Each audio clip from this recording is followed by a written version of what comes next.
My name is Susan Brecht, and I am the pastor of the Elliott Church of Newton, United Church of Christ. And I am pleased to welcome you all to our sanctuary here this evening. This is an issue, homelessness and affordable housing, that has a long history here at the Elliott Church, and it is one of 4 social justice issues that we have voted on as a church to address and continue to address in this community. I moved here in June from the Central Coast of California, from a small community with a very, very large homeless population. So I am all too familiar with the challenges facing not only Newton, but communities across the country. There are no easy answers, and there are no quick solutions to these problems. Since making our sanctuary available for this meeting this evening, which I think is an important meeting to have, I've become aware of how divisive the future of Engine 6 has become in our community, with passionate opinions on both sides. I agreed to host this meeting so that we can have a civil, informative discourse, and so that could take place where facts and not just feelings could be presented. You are sitting in a sacred space.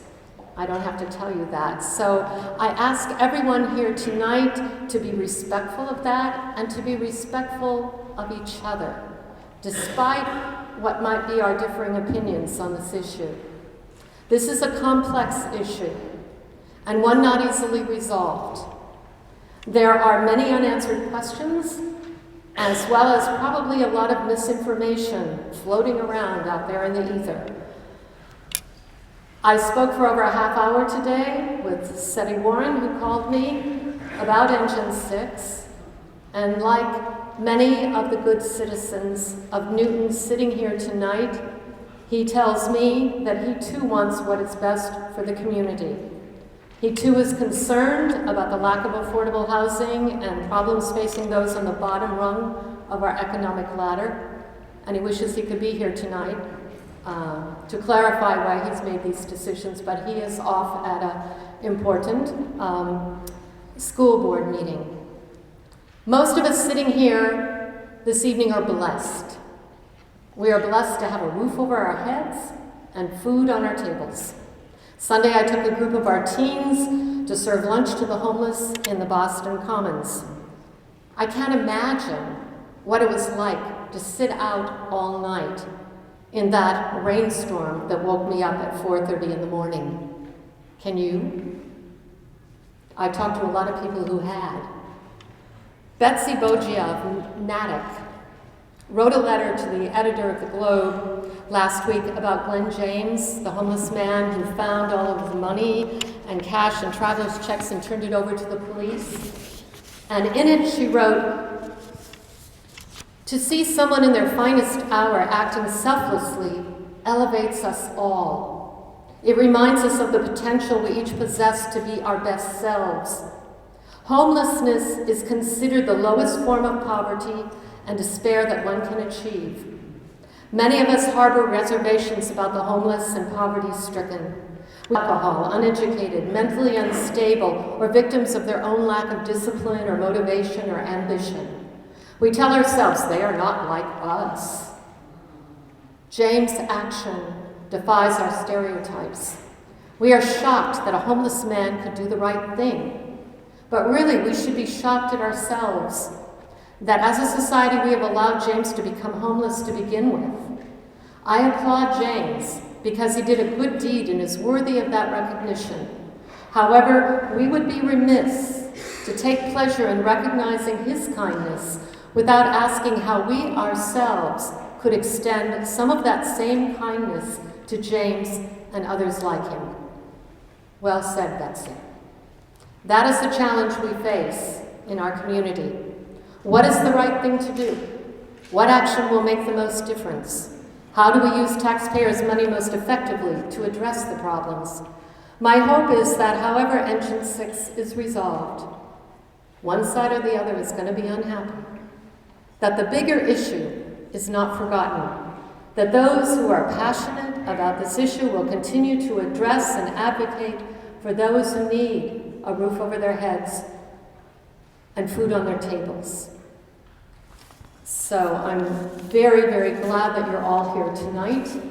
I want to tell you just a couple of quick things. If you're looking for a restroom, they are down this hall on the left, just straight down towards the back of the building. And also on your way out, I invite you to pick up on either of the tables one of our call to aid the refugees in Syria.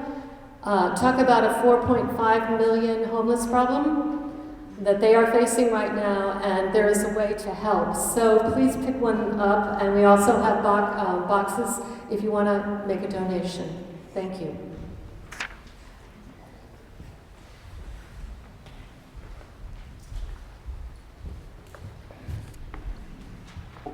Welcome, everyone. My name is Kathleen Hobson, and on behalf of the supporters of Engine 6, thank you so much for being here. Tonight's program has been a long time coming.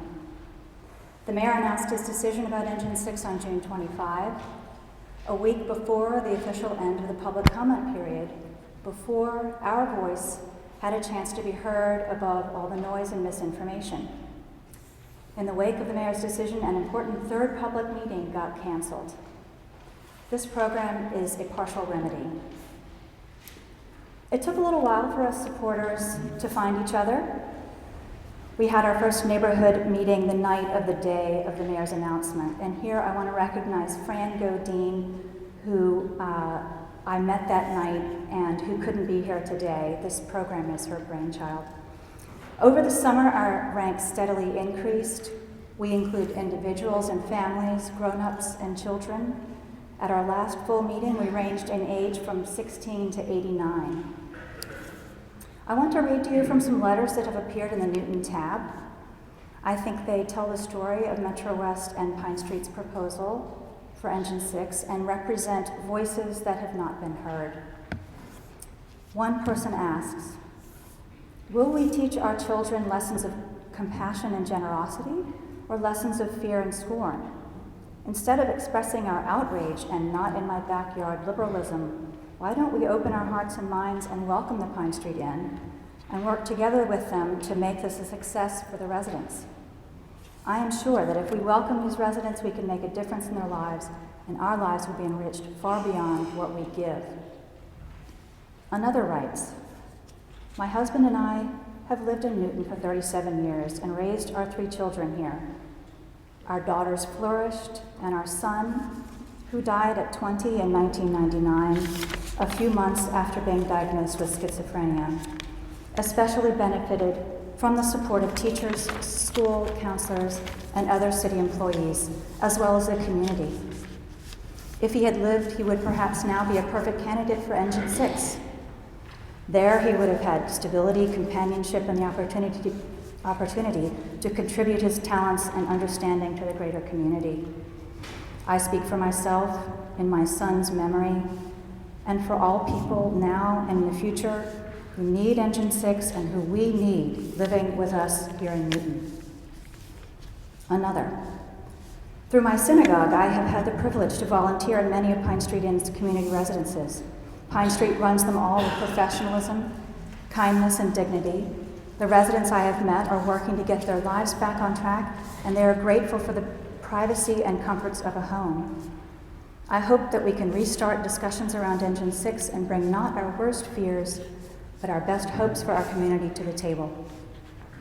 Finally, from members of the Union Church in Waban. The loudest have had their say. We want a chance to tell you what many of us support. Housing is healing, and community makes a difference in the lives of people with disabilities, addictions, and homelessness. The purpose of tonight is threefold: to inform, to lift up the voices that have not been heard, and to mobilize the city in favor of Engine 6. Before I turn the program over to the chairman, who will go over the rules of the night and then give us some context for the Engine 6 proposal, I want to thank some people, the aldermen, former and current, who have been so helpful to us, members of UCAN, that's United Citizens for Housing Affordability in Newton. We now know there's a long history of housing advocacy in Newton. And the city housing staff, who put so much thought and effort into providing the public with clear, comprehensive information about Engine 6. And now, please welcome the chairman of tonight's program, Vince O'Donnell, who happens to serve on the advisory committee of the Newton Community Development Foundation, a local affordable housing development organization. Thank you.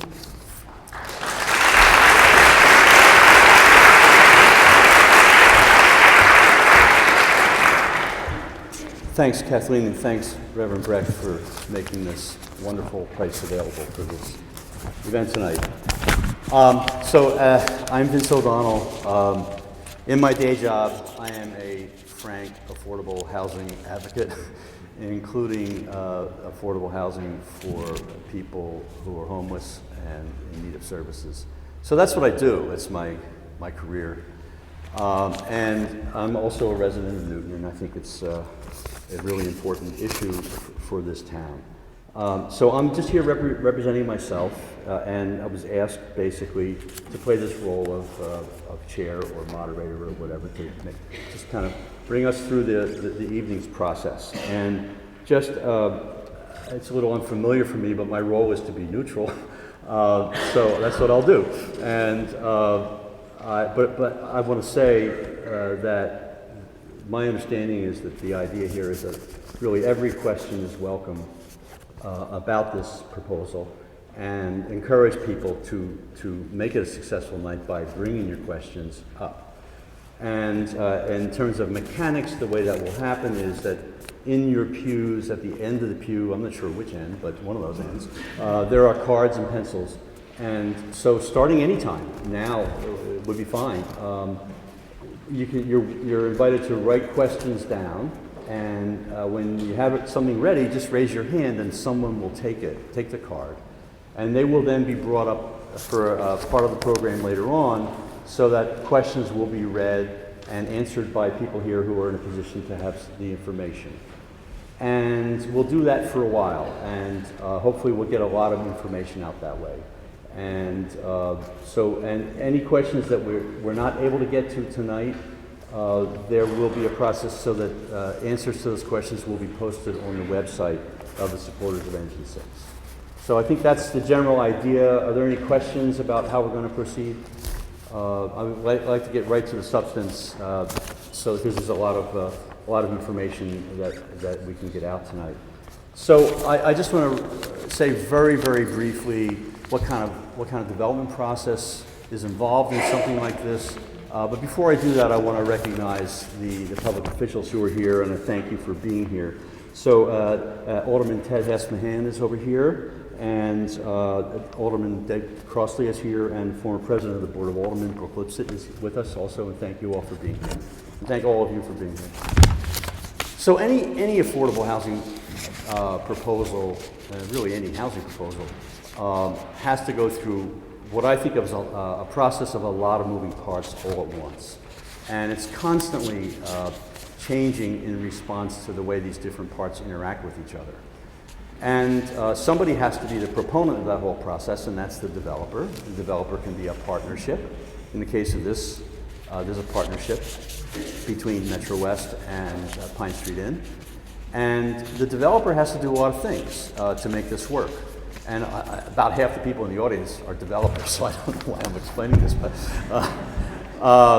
there it is. First of all, it costs money to do something like that, and so the resources have to be assembled. And that's a combination of resources to create the bricks and mortar, and resources for services if necessary, and resources for general operations. And while that's going on, also what has to happen is what I would generally call permitting, in the sense that a town like Newton is very highly developed, and we have zoning, and it isn't automatic that you can just put up anything you want anywhere. That's what zoning is about. And so a proposal has to fit a myriad of code requirements, but also zoning. And so that has to be worked through. And then part of the resource aggregation is typically, if it's affordable housing, it will require public funding. And so there's a process for the public sources of funding to make decisions about allocation of those funds.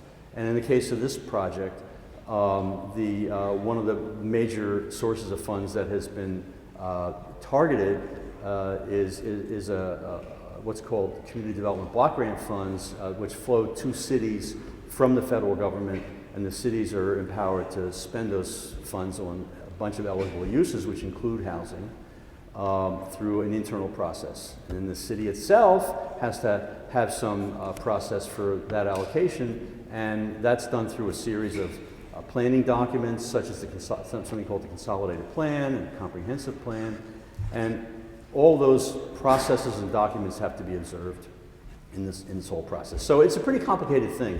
And in my experience, I've never seen an affordable housing development that started out with one holistic concept with all the parts in place and end up in the same place where it started. There's a constant changing back and forth that's necessary to make something both financially and frankly politically feasible. So this project has been going through that same kind of process. And what we're going to hear tonight is about where it is, what the vision is, and what folks hope for in terms of developing this. And then we'll get to your questions. So that's enough from me. I want to now hand this over to Lindia Downey. Lindia is the President and Executive Director of Pine Street Inn.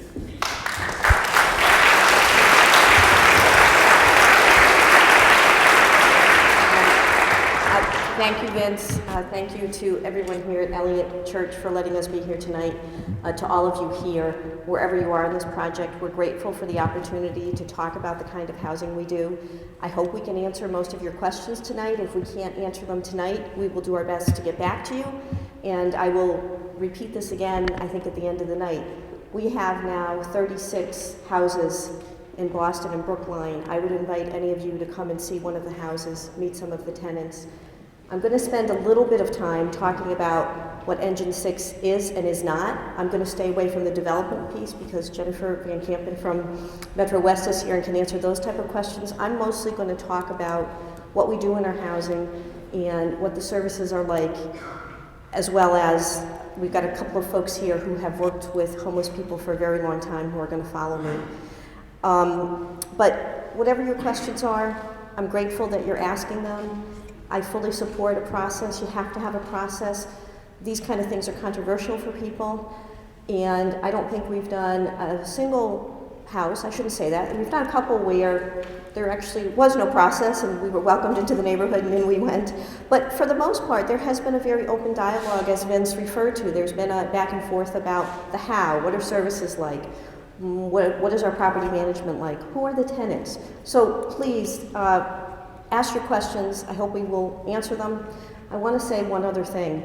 It takes a lot of courage to stand up no matter what side of this issue you are on, because you have a neighbor who may be on the other side. That takes a lot of courage. So to every one of you in the room, I appreciate it. The one thing that will end homelessness is housing, and the other thing that will end homelessness is courage. So thank you for that on both counts. Like I said a minute ago, we have 36 different properties throughout Boston and Brookline. Some as small as 6 units. The largest building we have is 45 units in Jamaica Plain on Green Street. We have been doing housing since 1984, very long time, as long as I've been at Pine Street Inn. We did not get from house number 1 to house number 36 by not paying attention to people's concerns and not paying attention to neighbors, and I want you to know we take it very seriously. Last year, we had 45 people, either who were born in Newton or who lived in Newton and became homeless and came to the Pine Street Inn for shelter services. So one of the things we're asking is that these people be able to come back to Newton, or some of them be able to come back to Newton and live in a community where they grew up or where they worked for many, many years. I know there has been lots of discussion about the services in Engine 6. And We right now are roughly just shy of 800 units of housing at Pine Street. We hit a very big milestone last year in that we now have more housing units than we have shelter beds. When I came to work at the inn, we did mostly shelter. Most of our focus now for the past really 10 years has been on affordable housing and supportive housing for people. It was a very big milestone for us, and I will tell you one other thing, that Paul Sullivan Housing, which is our congregate housing, our eviction rate last year was 1%. We evicted 1% of our tenants. So once people get into housing, they stay in housing. Most of the housing we have developed up until the past 4 years has been rooms with a shared kitchen and bath. What we've been doing more recently with great partners like Metro West are small studio apartments where people have their own bathroom and a very small kitchenette and a small living area, as well as a bedroom, like a very small studio apartment, which is what is proposed here for Engine 6. We have worked traditionally with people who will not be able to get into the housing market, the regular housing market, because of their income. Everybody we have worked with has been below 30% of median income. Many of the people we work with are far below 30%, but our cutoff has typically been 30% of area median income. Pine Street does do housing for mentally ill people. We do work with the Department of Mental Health. That's not what this project is, and I want to be clear about that we have done quite a bit of housing through the Department of Mental Health. Those houses are in Dorchester and, well, mostly in Dorchester actually, one in Roxbury. We also have housing called general lodging houses where we have a live-in manager, case management, and some wraparound services for people. Folks do have a disability to move into this housing. They're both low income and disabled. But what I would say is, and I'm going to ask Dr. Eileen Riley, who will follow me, to talk about this a little bit, they're not people with a major mental illness because the supportive services are not deep enough in this particular project for someone who might have a major and persistent mental illness.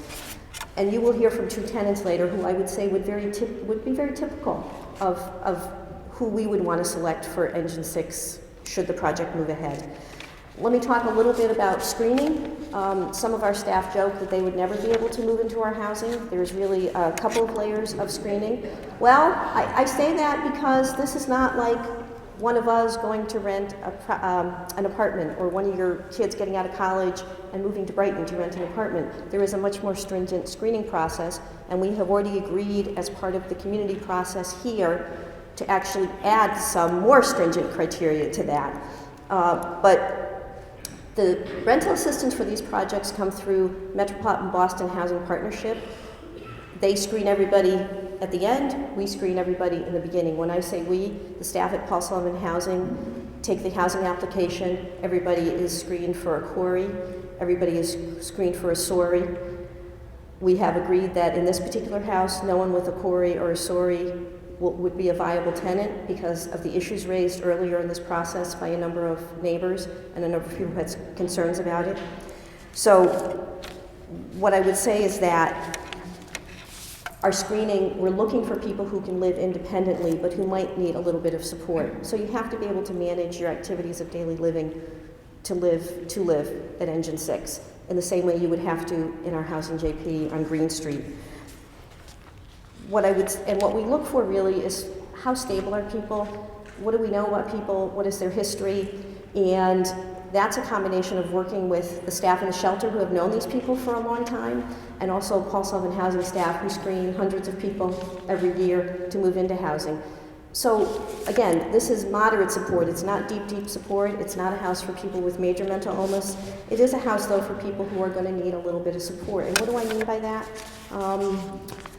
People may have mobility issues and might need some help with transportation.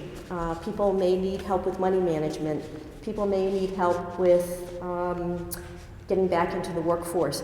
They may be elderly and not going back to the workforce, but we might want them to find something productive to do during the day. So how do we link them up with elder services, for example? How do we make sure that they're getting out and being productive? But frankly, mostly once people move into housing, they do what you and I do. They go out and go shopping. They live their life. They watch the Red Sox games. They try and get involved in the community if that's appropriate. They go to medical appointments. The average age of our tenants right now is 52, so this tends not to be a younger group. It tends to be a group that is older. And I think the other thing we would want to know as we're screening tenants is what kind of support services are already in place. Does this person already have support through Healthcare for the Homeless? Is there supportive services in place? And often our tenants, our prospective tenants do have support services in place. So, after Plain Street staff, Paul Sullivan Housing staff review the applicant and go through all the screening, we would then send the application on to Metropolitan Boston Housing Partnership. They would do a second screening. If anything in there came up to them, anything they were concerned about, they'd call us and say, look, we don't like this, we want to know more about it, can you give us more information? So there is 2 levels of screening for people. People are required to sign a service plan, and the lease actually includes abiding by the house rules, which includes being a good neighbor, not bothering not only your fellow tenant, but also not bothering any neighbors. Let me talk a little bit about services, and I would say that Plain Street is unique in that we do, the only kind of housing we do has some degree of services. Some of it is very intense if people need it, some of it is medium, some of it's light. This, I would say, is in the middle. We have a house manager who lives in every property. That person is responsible for being there overnight. They get a unit within the building. So of the 10 units at Engine 6, 1 would be proposed for a live-in house manager. There would be a case manager through the week, during the day, for 4 or 5 hours a day, and then 3 to 11 coverage, and then overnight coverage. And then we also have a backup pager system 24/7, an on-call number that someone's always available to answer. So what does the case manager do, who's really the person that helps people hold on to their housing? The average income of our tenants is about $9,500 a year. So many of the people we work with are very low income, and it's very hard in a market like this to get housing on an income that low. So we would help people manage their money to make sure they could pay the rent. We would help them find out where the grocery store is, help them with nutrition. We would make sure they understood how to use the public transportation that is close by. We would link them with health care if that's what they needed. Sometimes our tenants need personal care attendants. The case manager would be responsible for that. If the person has a support system in place, if they go to AA or NA, we would make sure that those linkages are continuing to happen. We would work with people on relapse prevention. We often help people get representative payees so they can manage their money. And then we have an employment program at Pine Street where we work to get people jobs, and we work both with people in the shelter and we work with our tenants. So we bring those services to people in hopes that they could find employment, not necessarily in Newton, but hopefully somewhere, most likely in Boston. The intervention of the case manager are designed to keep people in housing. And as you can see, if you only have a 1% eviction rate, most of our folks actually do stay in housing and do actually quite well. Why is this important to us, and why is Engine 6 of particular interest? 2 reasons. One is we do have people from outside of Boston who come to the Pine Street Inn, and often people do want to go back to their community of origin, but often they are priced out, and there's really not much affordable housing in many communities outside of Boston. And so people end up at Pine Street and then find themselves unable to get back to their original neighborhood or their original town. This is actually quite close to public transportation. Most of our tenants do use public transportation. They do not have cars. They're used to walking a quarter of a mile or half a mile to the train station or the bus, or some of our tenants actually walk to the grocery store and walk home. You know, it's a beautiful and safe neighborhood, and once you've been homeless, the opportunity to live in a place like where Engine 6 is a dream, frankly. And to get back to possibly where you came from is also something that many of our folks don't get the opportunity for. We have met with a number of officials from town, and there's been a specific request that we use services outside of Newton for people. And what I would say is we're very open to that. If the services in Newton are feeling overwhelmed now, we certainly have other linkages. Many people already come with health care, many people already come with really a support system, and the case manager's job is to figure out where those linkages are for people. But again, many of them come with services already from Boston, so it wouldn't be unusual for us to keep those services and try and strengthen them for people.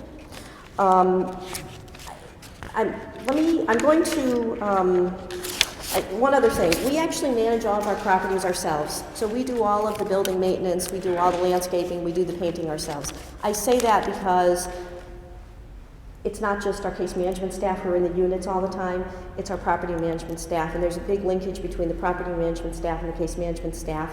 They're in the rooms all the time. They know if somebody's not keeping their room clean. They know if somebody's not doing well, if we happen to miss it on the case management side. So we've made a deliberate decision to actually keep all of our property management and case management intertwined because they really work as a team and they really support the tenants numerous ways, but it's very important to us that the case management and the property management be linked together. I think for those of you that have been to visit some of our houses, I would hope that you would not drive by any of our houses, for example, in Brookline, and know they're Pine Street Inn houses. We actually have 5 houses in Brookline, and except for a small sign on the side of the porch, I don't think you would know that it was any different than the brownstone next door or the brownstone 3 doors down, and we pride ourselves on that. We want this housing to fit in. We want our folks to be able to come back into the community. I think I'm gonna close on that, and I'm gonna introduce really 2 people back to back. The first is Dr. Eileen Riley, who is a psychiatrist with the Department of Mental Health. I asked Eileen to come and talk a little bit about her experience. Eileen has been working with homeless people since 1978. I didn't think you were that old. So Eileen has been working with homeless people both in the shelter, on the street, in housing, and now with the Department of Mental Health. And I think I asked Eileen to come because I know that people are afraid sometimes, and that sometimes this kind of housing makes people fearful. And I hope tonight we could dispel some of that and answer some of your questions. So I'm going to turn it over to Eileen, and then right behind Eileen is Dr. Jessie Gata, who is a fabulous, fabulous physician who works with us, but is employed by Healthcare for the Homeless, who has done remarkable work getting homeless people into housing, and she can talk about her experience as well. So I'm going to ask Eileen and then Jessie to come up.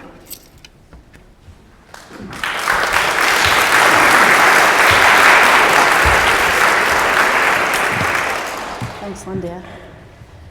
I'm a psychiatrist. I've been working with the homeless as a psychiatrist for 18 years.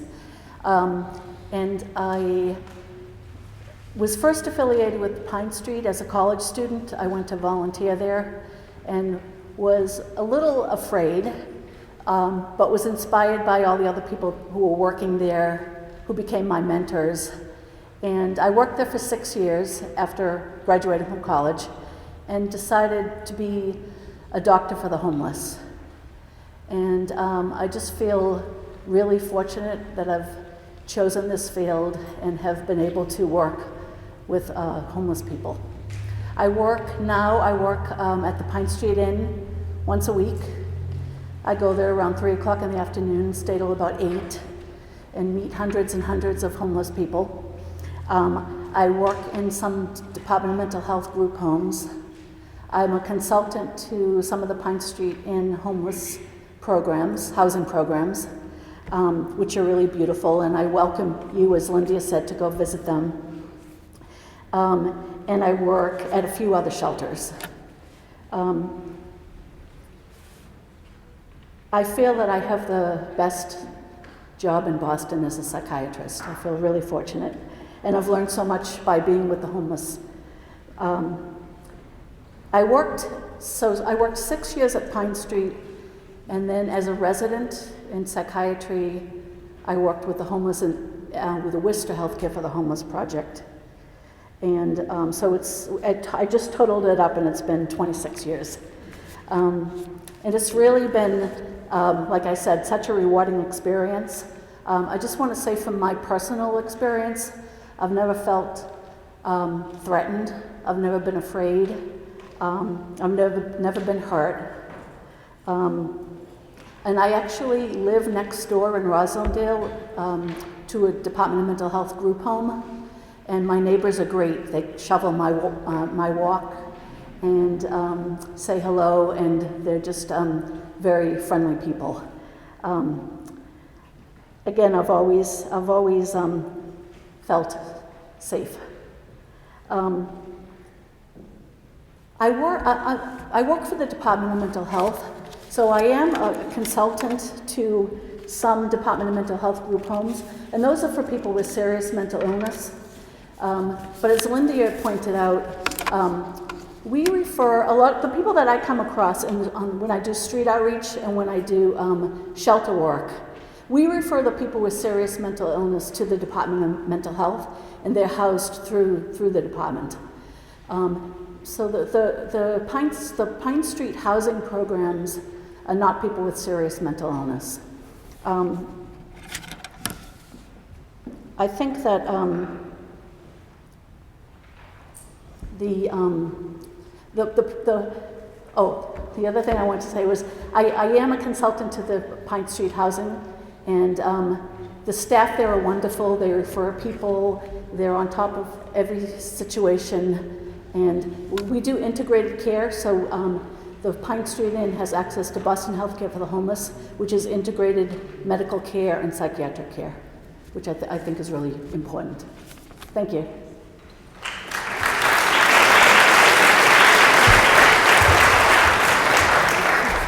Stay here. Just a quick reminder that if you have questions, to put them on the cards and raise your hand, and people will pick them up. Sorry. No problem. Hi, good evening. My name is Jessie Gata. I'm an internal medicine doctor with Boston Healthcare for the Homeless program. I've been practicing primary care in a number of homeless shelters in Boston and also doing home visits for the last 11 years in that practice. And I'm currently the medical director of our community health center. I'm really happy to be here tonight. I first want to say that I'm glad to hear this debate. I've heard others like it. I think it's very human to feel nervous about accepting new people into a community, and particularly people that you might have some preconceived notions about. And I hope that tonight's event will really help to provide you with some comfort, or at least some education, some understanding about who it is that may be neighbors for you in the future. When I think about homelessness and people who experience homelessness, I think the very most basic thing that I can say to describe people who go through this experience is that they are down on their luck. And there really is no other phrase for me that summarizes this better. These are people who I think many of us that I have certainly identified with in many ways. They may be people who have some personal vulnerabilities, and coupling that with a lack of a social support network often is something that might really contribute to homelessness. And so I find that the types of life stories that I hear as I'm treating patients are familiar, and they're things that I can really relate to. And they may be things that I've seen my own family members experience, or things I've experienced myself.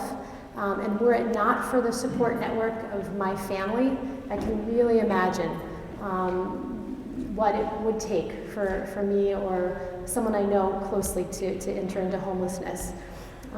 So more than anything else, this is a group of people who have been down on their luck. Let me tell you a little bit about our patients at Boston Healthcare for the Homeless program and at Pine Street Inn. Pine Street Inn has been a very close partner of ours for decades. We operate a primary care and behavioral health clinic inside of Pine Street Inn's shelter.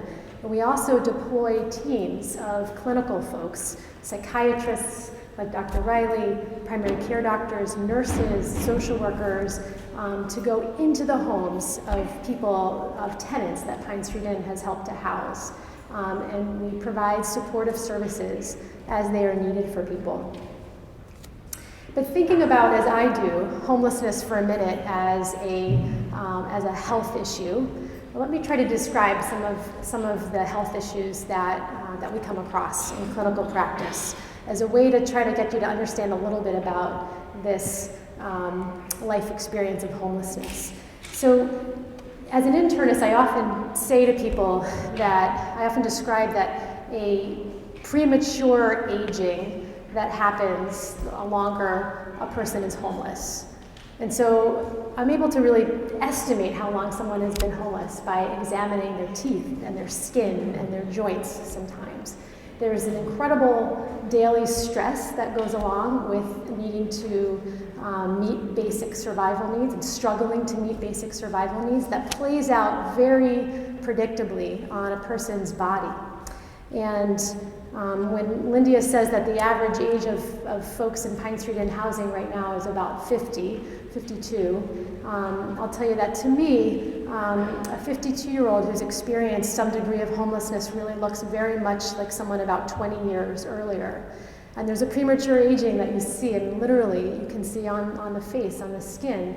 And that same aging I'm seeing on the internal organs. I see that in the heart, with an just extraordinary amount of premature heart disease. I see that in the lungs, in the brain, in the kidneys, in the liver, in the internal organs. And so in fact, in our practice, the average age of death is only 51 right now.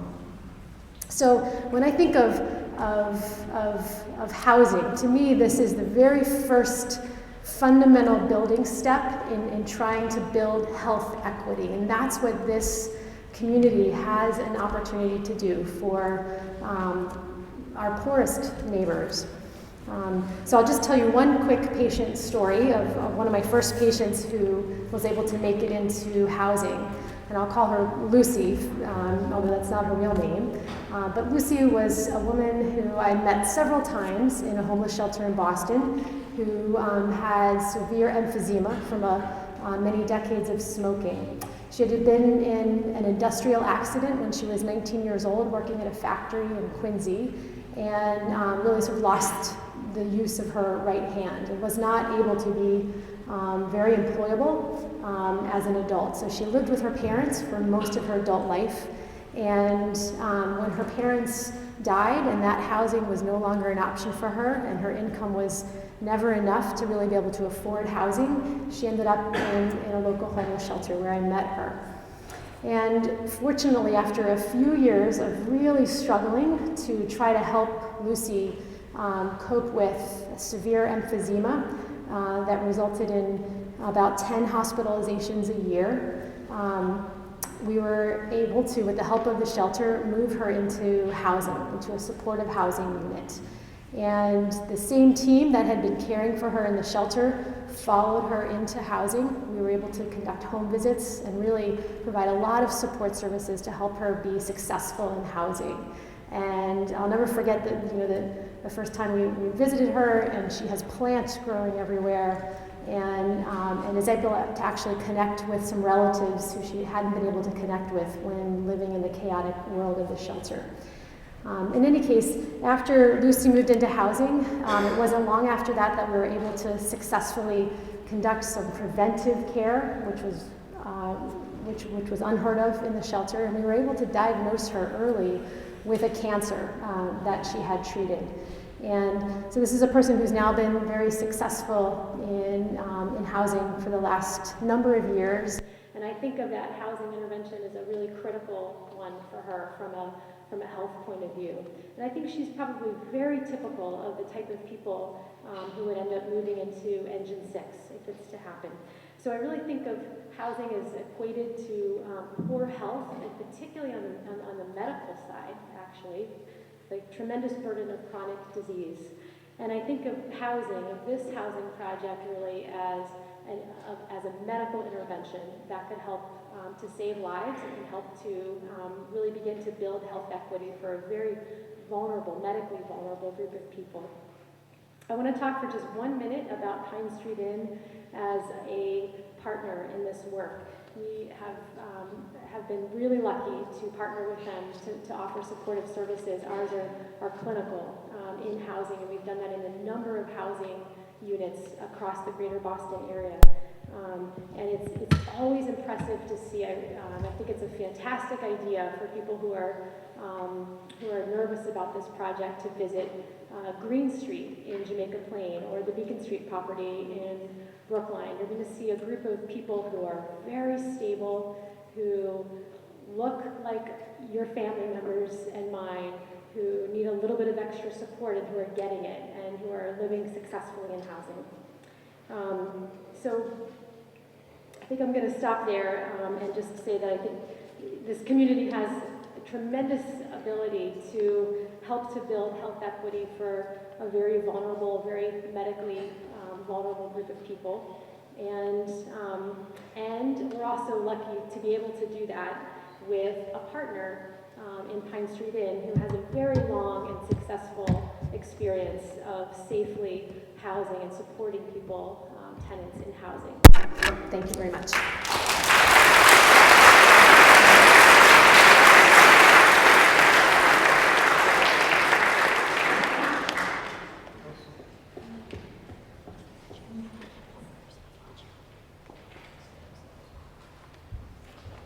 I want to thank Jesse and Eileen for being here and for being great and wonderful partners.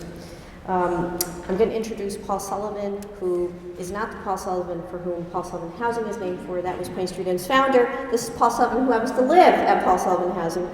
Paul's a tenant in one of our projects in Boston, and he's going to talk a little bit about his experience, and he'll be followed by Cheryl Blanchard, who lives at the Bowditch School in Jamaica Plain.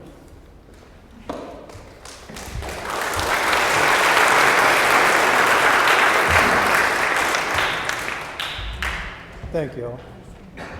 I think I'm probably the luckiest former homeless person in the world.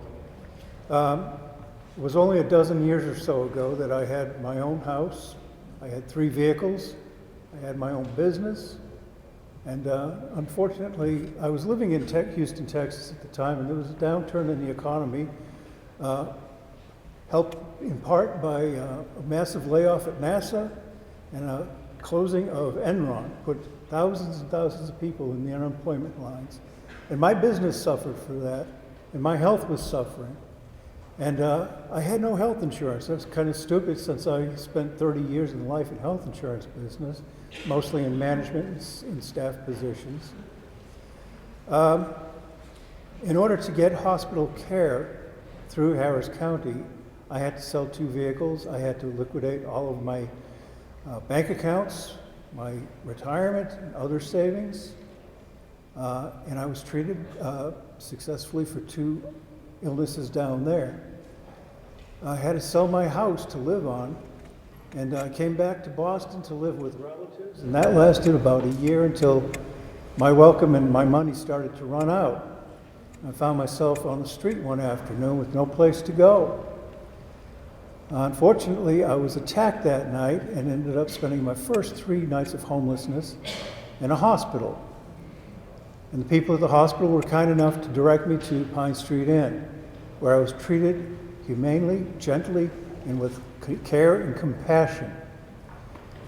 I lived in Pine Street Inn as a homeless person, had all my belongings. I had to carry around my suitcase, my backpack, and my satchel, all the belongings that I had with me. And I had to do that for days on end until I got a permanent bed at Pine Street. And let me tell you, the worst thing was Sunday mornings when we had to vacate the shelter I was living in because it was also a church upstairs. And to spend Sunday morning trying to find something to do, the only thing we could do was walk back and forth in the Prudential Center. And if you go there on a Sunday morning, you'll see a very sad sight of dozens of homeless people walking back and forth with nothing to do and nowhere to go. I was lucky in that I was given an opportunity to live in a single-room occupancy building on Parker Hill Avenue in the Mission Hill area of Boston. I've been there about 4.5 years. In the 4.5 years, I've made several friends, both in that building and in the shelters where I lived. About 4 years ago, I developed a very life-threatening illness, or actually 2 of them, put me in the hospital for 7 months. My case manager came nearly every day, every work day of those 7 months that I was there, offering me support and just helping me keep my spirits up. A couple of other people who I lived with in Paul Sullivan House came to visit me often. One man came at least twice a week, brought me books, newspapers, and generally cheered me up. I've made friends at Pine Street Inn and Paul Sullivan Housing. I want to point out to you that we have a house that has 18 people. There are 7 of us on the first and second floors. We share 2 bathrooms and a common kitchen. The 4th floor has 3, I call them suites. They're studio apartments for 4 people, so a total of 18 people in the house. We don't cause trouble in the neighborhood. We're very kind, clean, and courteous. We're good neighbors. After my hospitalization, I wondered, what am I supposed to do with my life other than going to physical therapy and hand therapy and speech therapy almost every day of the week? And as those appointments dried up, I decided that I needed to give back to the community. And what I've been doing in that time is volunteering to different agencies. I work with the Ethos, an organization that provides services for elderly and lived-in people. I've been doing that for almost a half a year. I became certified as a Medicare Plan D specialist, so I can help those people in the coming 2-month qualification period, or re-enrollment period, I should say. I volunteered at Shattuck Hospital, but I can't do that anymore because of my susceptibility to infections. I volunteer at Boomerangs, sorting clothes and tagging clothes. And I spend my days being active, walking around, trying to get my strength back, helping the community, and generally I feel very lucky to be where I am now. And hopefully someday I can get another place of my own and continue to help my neighbors. And I appreciate your time and attention. Thank you very much.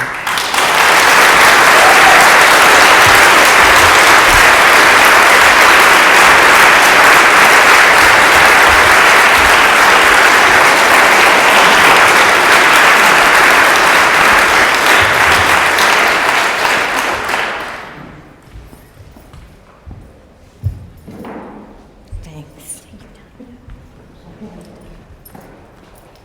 Hi, everyone. Thank you for having us. My name is Cheryl, and I am a face of homelessness.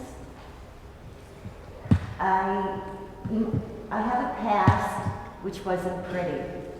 I had to leave home when I was 13 years old because of abuse and misuse of me by my stepfather. And I ran away to New York. And today, I'm 65 years old today. When I got into Paul Sullivan housing, I was 47 years old. And like I said, I'm 65. I've been with Pine Street and Paul Sullivan housing. They saved my life. I am a recovering addict. I've been in sobriety for 17 years, thank you God. And it's all due to Pine Street, Paul Sullivan housing. They gave me a chance. They didn't ask me for anything. I lived underneath a bridge, and I was told I could go to Pine Street and I could get food. I could get clothes, and I could get a shower. I could brush my teeth.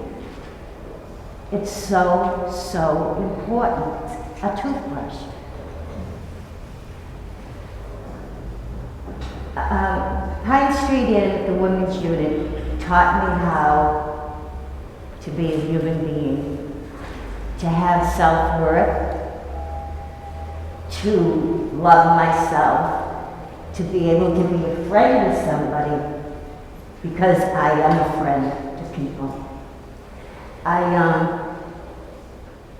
have nothing but praise to say about Pine Street Inn, Paul Sullivan housing.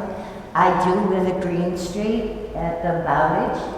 It's I'm pretty sure it's the biggest house. It's the biggest house there. We have 3 floors. And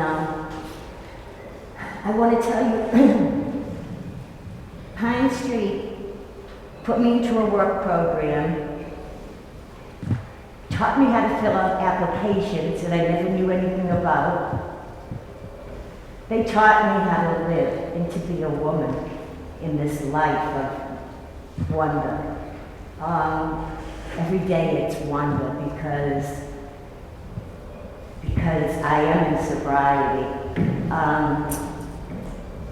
They put me into a work program, and I worked for 1 year, and I got a permanent bed at Pine Street.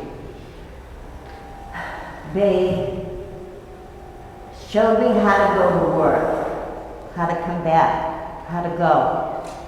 Because the life that I lived before was a street life. I did not know anything about paying taxes, paying rent. My rent was underneath a bridge. I didn't have to pay rent. I stayed at Pine Street Inn for about a year. Saved my money, and was asked if I would like to go into permanent housing at Pine Street. And I thought this was the greatest thing since ice cream. Of course I want my own place. I've never had my own place in my entire life. Well, I just want you to know, when a person is homeless, and they get a key in their hand and open that door to their own place. When I did, I put the key in the door, sat on the bed, and I touched the furniture. And I said, this is really mine. And from there I progressed. At the time I was working, I had a good job. All due to Pine Street. I became a supervisor at a hotel. Imagine, somebody that never even graduated. I didn't go to the 8th grade. But it's all because of Pine Street. And I can't help but reiterate this so much because it saved my life. I've been in Paul Sullivan Housing now for about 15 years. And I am so grateful. I pay my rent on time. I am a good neighbor, even to my next door neighbor. We're there for one another. I am the only child. I never had brothers and sisters. So my whole nucleus is the Bowditch, the Paul Sullivan Housing, people. I'm your next door neighbor. I'm from Cambridge, Mass. Who from Cambridge is homeless? It wasn't a choice that I made. It was a desperate situation I was in to become homeless. Like I said, I've been at Paul Sullivan Housing for 15 years.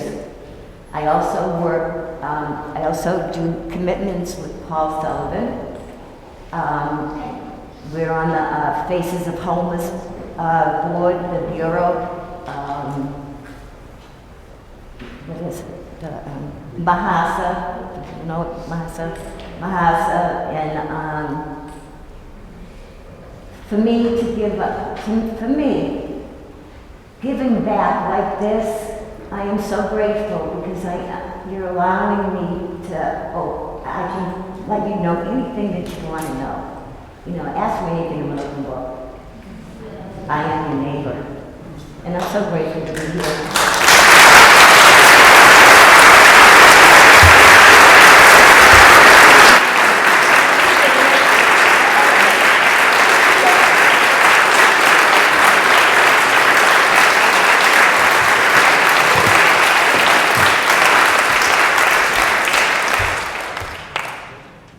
Is it on, Vince? Yes.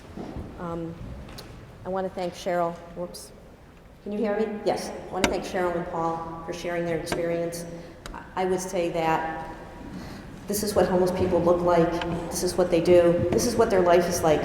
So please come out and visit them at the Bowditch or over in Mission Hill. We'd love to have you, and you can talk to some other tenants. The last person tonight that I'm going to introduce is Dr. Jeff Jacobson. He's not an MD tonight. He's not a psychiatrist and MD. He's an educational researcher. He has lived next to our property in Jamaica Plain for 8 years. He's very gracious to be here tonight to talk about his experience, so I want to thank him.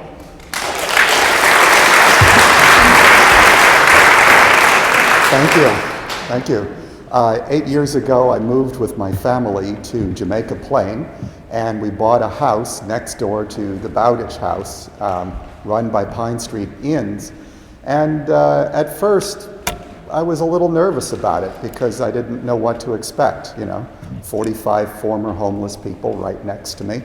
And we have a chain link fence that separates our back patio from the garden that's next to the building.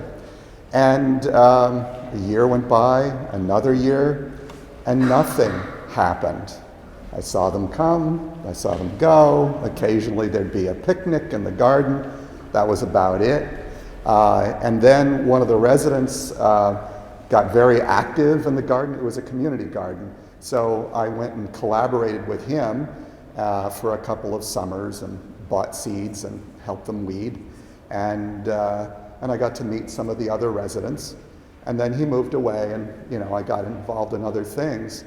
But I'm very happy to look out my kitchen window or my office window. I work from home, so I'm there all the time. I see everything that goes on. And it's really pretty boring. It's just devastatingly quiet.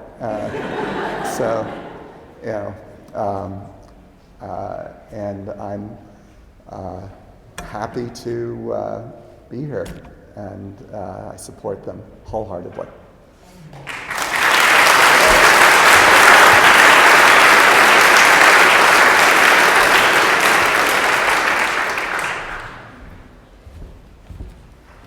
Thanks, Jeff. I grew up in a neighborhood with neighbors like you. Who knew everything that was going on. But really, Cheryl and Paul and Jeff, thank you. Let's just take a minute to take in what we just heard before we get to the nuts and bolts of the questions and answers. Just think about it for a second.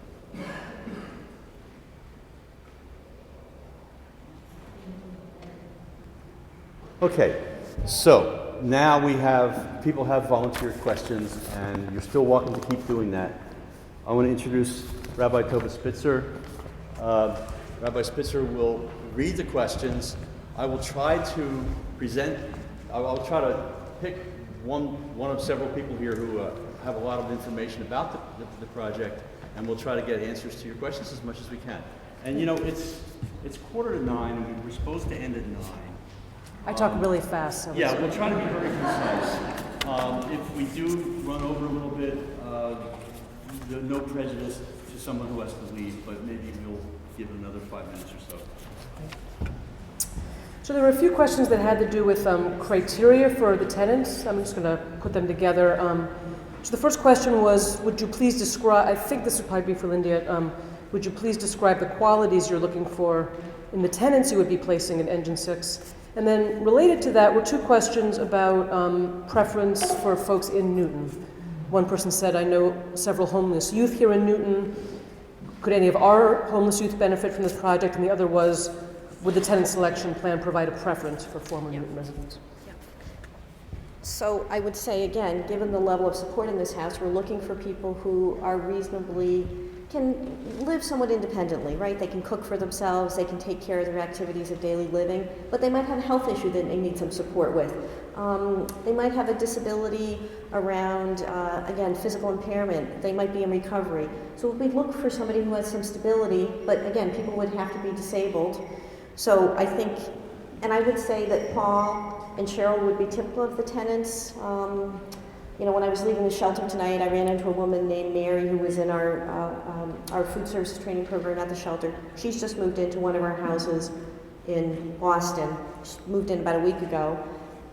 She doesn't have a job yet. She's about 56. She's just starting her job hunt, but she didn't want to look for a job, frankly, until she had some stable housing. When I saw her, I thought she'd be the kind of person we'd look for Engine 6. She's quite independent. She's quite stable.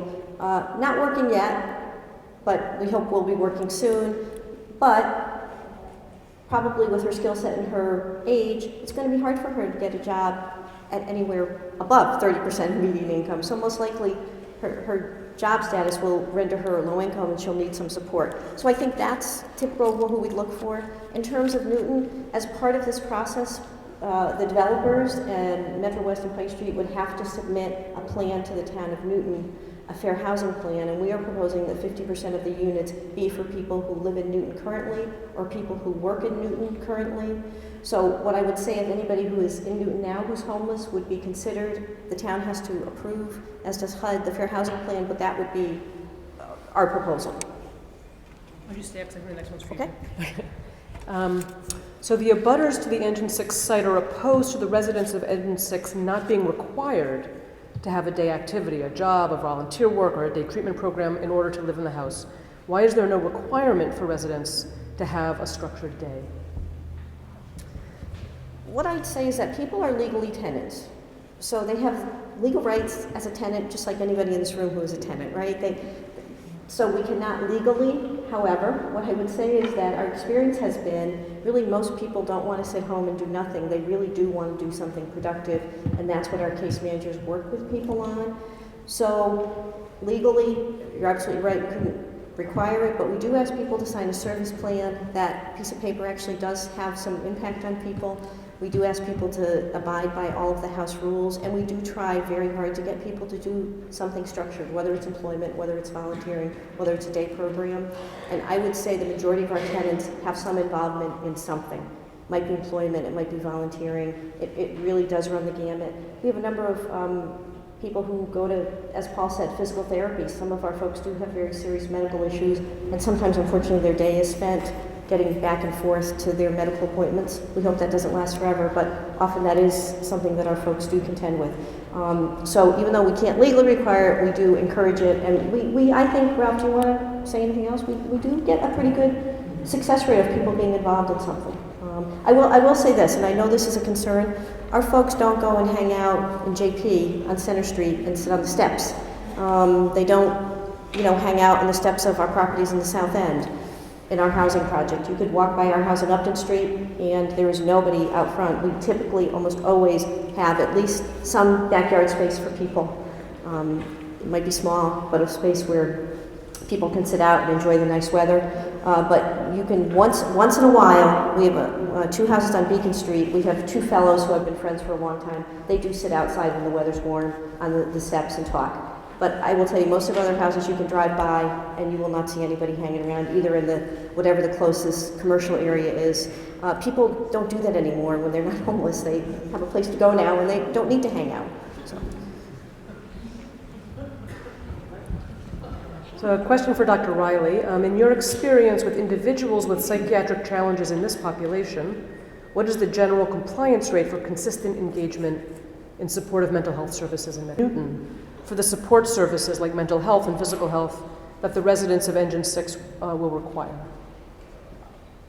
Lydia? I'm going to try and answer it.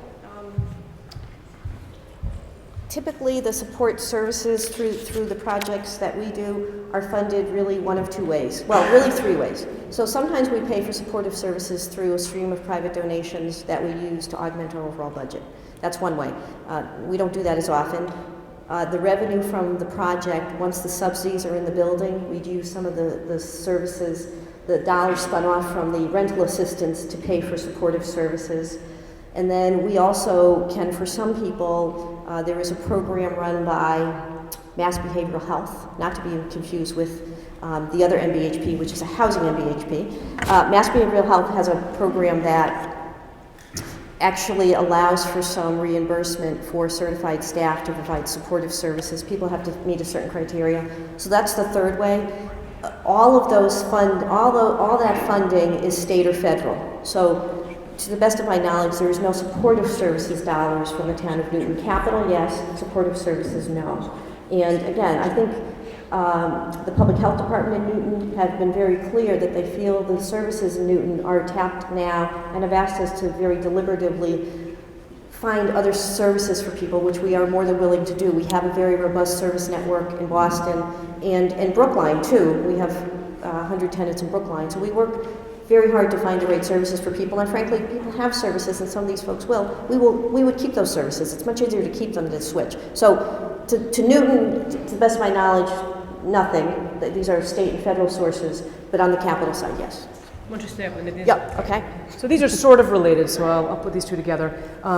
It says you've changed the criteria for homeless residents to be selected and now say that no sexually dangerous persons or persons convicted of manslaughter will be allowed. Is this a permanent change, and what assurance are there that these revised selection criteria will remain in effect? And then, somewhat related, if there is vandalism or robbery or crime increases, how is Pine Street going to reimburse Newton and the neighborhood?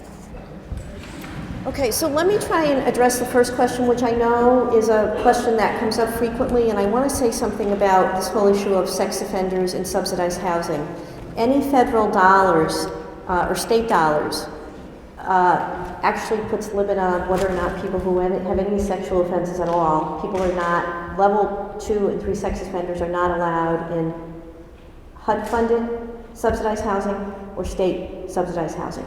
What we've agreed to do is anybody who might have a level 1, which really exists in the form of a query but not a criteria specifically, that we would screen out for that.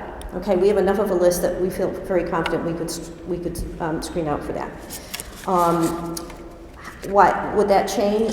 We are willing to sign something. We're willing to put something, some kind of a restriction, public restriction on that. We've done it on other properties where people have asked us for something very specific. We've done it before. We'd be happy to do it with whatever criteria people are concerned about. So how can I tell you it's not going to change? We are not perfect. Stuff does happen, but we stick by our word. You know where to find us. You know, we're not such a big place that you know where to find me or Ralph, or we have a number of staff who live here. We have never, to the best of my knowledge, where we have signed agreements with communities, reneged on those, and we've been doing housing since 1984. Can I tell you what's going to happen 30 years from now? No, but I can tell you that we have been good on our word in any community where we've signed any kind of agreements where people have asked for something specific, as long as it's legal and as long as we're not violating fair housing laws, which are the two things I need to say. We can't violate fair housing laws, and of course it has to meet legal muster. But anything within that, we have stuck to our word.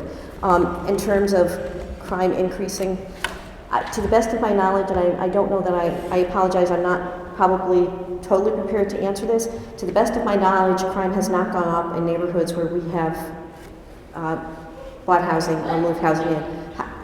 But I should frankly go back and see if that's true, but I'm not aware of more complaints or an increase in crime rates or anything at all like that. And again, we've got some small houses, as I said. We've also got the Bowditch with 45 people. Is there a way to reimburse people? I don't know the answer to that, frankly. I think we'd want to see, was this a tenant and is there something we could do? Of course, we would want to look at that. But I don't have any knowledge of crime rates going up once we do housing in a particular neighborhood. And we have done housing. We have 5 houses in Brookline with 100 tenants. We have, let's see, 1, 2, 3, 4 houses in the South End, and they are in very nice neighborhoods, and we are conscious of both the reputation and the stigma and the fact that we have got to monitor folks and work with people, but also that we've got to maintain the properties. So I'm sorry that I couldn't answer that fully, but right now that's probably the best I could do. Yes, sure. Be really brief, because like 1 minute, like 60 seconds. Oh, yeah. So we gotta finish up. Yeah. The number of crimes in Jamaica Plain, in the local newsletter, they give the locations of things that happened every month. And the area where my house is one of the quiet ones, the one right next to their house. I'm going to do one final question. There are some other good questions, and they will be answered somewhere on the web. So there's currently an October 3rd deadline when the purchase and sale of that property is due to expire. So the question is, what will happen if that deadline is not met? What's going to happen to the whole project? Jennifer McCampbell from Metro Westwood. So on October 3rd, if we have not heard from the mayor offering to pledge approximately $1.4 million in federal funds, we will not be able to purchase the property. Our purchase and sale agreement will expire. And frankly, we don't know what will happen after that. The current owner is a nonprofit here in Newton, and presumably they will need to go find another buyer of the building. And the process could start over again with any number of possible development outcomes for the site. So we will continue to be supportive of our project. We've put a lot of time and effort in this, and if the owner is willing or interested, and if the City of Newton is willing and interested, we would continue to pursue this. But this is a private property owned by a private company that needs to sell it, and they need to move on, and they need to do other things. So it will be a sad day, I suspect, for myself. Thank you.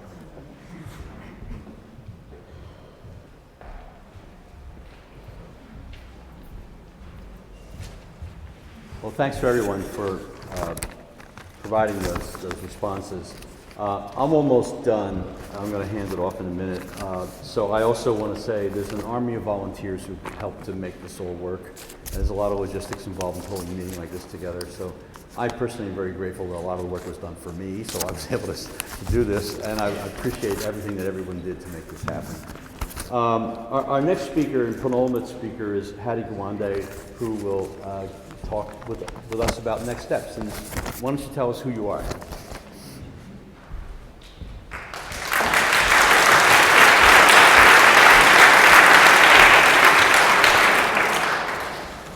Hi, I'm Hattie Gawande. I'm a senior at Newton South High School. I'm 16 years old, and I got involved in the Engine 6 proposal because I'm a fierce supporter with my family. You'll have to excuse me because I lost my voice last night, perhaps fittingly. So you'll just have to bear with me for volume issues. But I'm just here to basically call everyone in this audience to action. So, Waubun is considered, as you all know, a family neighborhood. It makes sense then that advocates for and against the Engine 6 proposal have been talking about what kind of neighborhood they want to raise their children in. Parents have pitted heavy words like diversity and compassion against words like crime and safety. I thought it would provide a new perspective, however, to speak as a child who also has a vision for this neighborhood. I have lived all of my 17 years in Newton, half of them in Waubun. The rest of my life will be shaped by the foundation that was built here. So, for the sake of all the children whose lives rest on a Newton foundation, I am asking you to take action in support of Engine 6. The controversy over Engine 6, to me, is like a tug of war between differing visions for my Newton neighborhood. On the one hand, the false promise that it will remain the way it always has been, unchanged, limited to a particular demographic, and sheltered. On the other hand, the prospect of change and a level of diversity that right now escapes us. I want to tell you that the second vision of Newton, of a community that is more diverse, welcoming, and integrated, is the one that I want to work toward as a child growing up here. Especially given that I will eventually move on, as all of us children eventually move on. I spent a lot of time this past year traveling around the country looking at colleges, looking at where I'm going to live for the next 4 years, looking at my potential new neighborhoods. Whether I end up in St. Louis or New York, Washington or Chicago, the best thing that Newton can do to prepare me is to give me a taste of the diversity, cultural, political, economic, that the rest of the country enjoys. Engine 6 would clearly be a step in that direction. In order to get moving in that direction, though, we need to take action. In the short term, we have 10 days to convince Mayor Warren to take a fresh look at the Engine 6 proposal in light of the support we, who are also his constituents, have been expressing and reaffirmed tonight. 10 days to persuade him to reconsider the advice of his own advisors, the Newton Housing Partnership, the Planning and Developing Board, and change his mind. The mayor needs to listen, think again, and do the right thing. Release the money for the proposal and send it on to the next level of review. Here's where you come in tonight. Stapled to your program, you'll find a commitment form. Please fill in your information and commit to one or all of the 3 things. First, write a letter to the mayor. Second, write a letter to the Newton Tab. And third, sign a petition urging the mayor to allocate the requested federal funds before October 3. When you're done, place the form in one of the boxes the greeters will pass around. In the long term, Newton needs to live up to its promises. We need to recommit to the goal stated in more than one housing plan of improving the economic diversity of our neighborhoods by developing more affordable housing. So to sum up, action is imperative. It is very easy to do nothing and to let the Engine 6 proposal expire in 10 days. But bear in mind this. Keeping Waubun the way it is now is harmful to me and to all the other children of Newton. Being sheltered for 17, 18 years, blind to the difficulties of people less fortunate than we are, risks breeding indifference to human beings who need our help. Frankly, that makes for a poor childhood. But if we act together now, we can begin to change Newton for the better and improve not only the lives of 19 chronically homeless individuals, but also my life and the lives of all other Newton children. Thank you.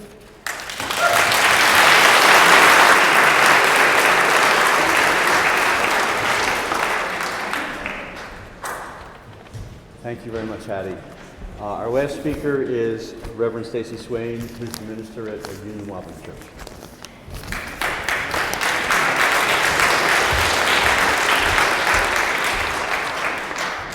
Good evening. I'm Stacy Swain. I'm the minister of the Union Church in Waubun.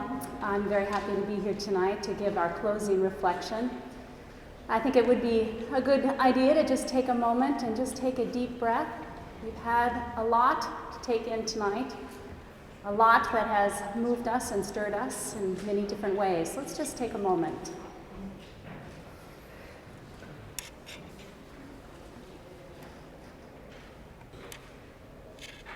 As I reflected on these last few months here in Newton, and as I was listening tonight, I started thinking about that old New England poet, that famous poem, about walking through a field along with your neighbor, down one side of the wall while the neighbor walks down the other.